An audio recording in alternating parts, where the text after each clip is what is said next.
Well, I was wrong about that.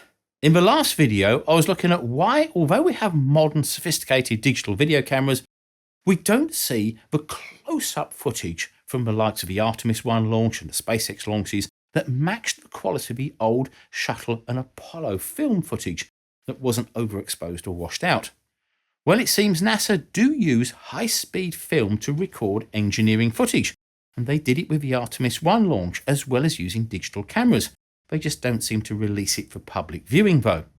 But thanks to one avid space watcher, Gopher Gordon on Twitter, who filed a Freedom of Information request to release the footage, a few weeks ago in April, NASA did just that and put the high-speed film footage on their Images public site.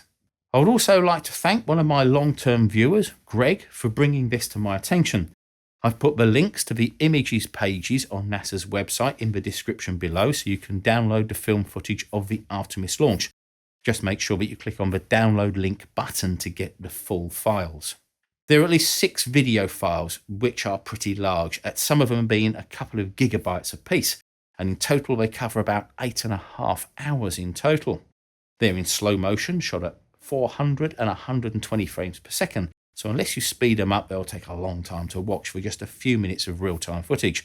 But they are engineering films after all. There are also lots of different shots from the many cameras around the pad and site. If you want to see a shortened, edited highlights version, just continue to watch the rest of this video, which is just over another 7 minutes or so long. I've sped up the footage a bit, but it's still in slow-mo for the best effect. As there's no sound recorded with the footage, you can enjoy Mars from Holst's Planet Suite or blast out your favourite rocket launch audio. Either way, I hope you enjoyed. Oh, and by the way, the last shot is meant to look like that to make the maximum use of the 16:9 format. And watch out for the shockwaves in the first couple of seconds after launch.